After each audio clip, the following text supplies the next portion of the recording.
I think one of the things that I need to confront with respect to my own behavior is that even though for many years I have believed that this drug war is not just nonsense but harmful financially and psychically and spiritually, it's just an immoral proposition. I should have been saying much more of that, much more strenuously. You arrest a rapist, the rape stop. You arrest a bank robber, the bank robbery stop.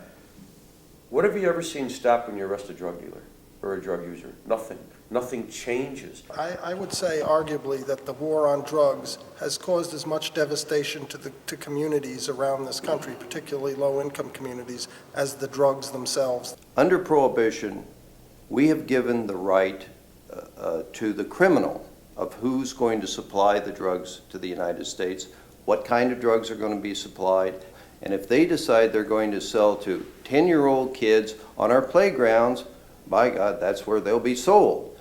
Well, I think that the politicians are so afraid to speak out in any other way because they don't want to appear like they're weak on crime. And I think that we need to take that conversation farther down the road and say, what exactly does that mean? There is crime. There is so much crime because of this drug war.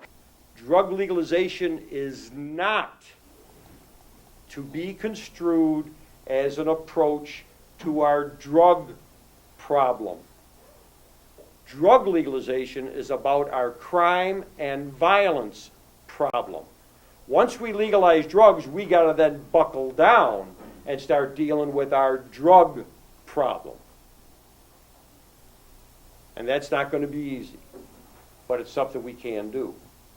50% of the adult cigarette smokers in this society have quit in the last 10 years. That's an amazing success story when you're talking about the most addictive drug we know of, nicotine. It's an amazing success story. How did we accomplish this wonderful success story? We educated. Really got the word out there to people about how dangerous this substance was. When I was a police officer in 1966, I used to enjoy kicking in doors and going after, a half a baggie of marijuana or a seed, even for that matter. It was a felony. We were told in the academy that was a big pinch. It was really important to collect those numbers, and I did it. I did it with zeal. I did it with a lot of vigor.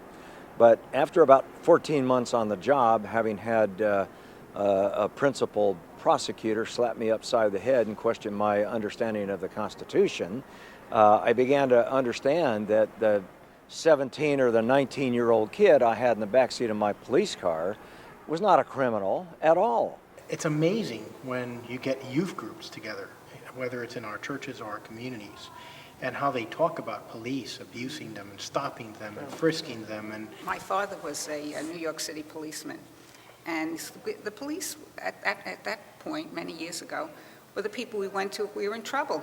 Yeah. If we needed directions, if we needed help, we went to the police. And unfortunately, we see that that's not the case. Let me tell you, I'm convinced that it would be a totally different world if that tension and if that kind of adversarial relationship did not exist between law enforcement and the young people of this country. It would mean that there would be a greater likelihood that, messages that all young people need as a part of what it takes to guide and nurture and encourage and to shape and mold could be heard from people like law enforcement if indeed law enforcement was not thought of as being the enemy. I think the drug war has been arguably the single most devastating, dysfunctional, harmful social policy since slavery.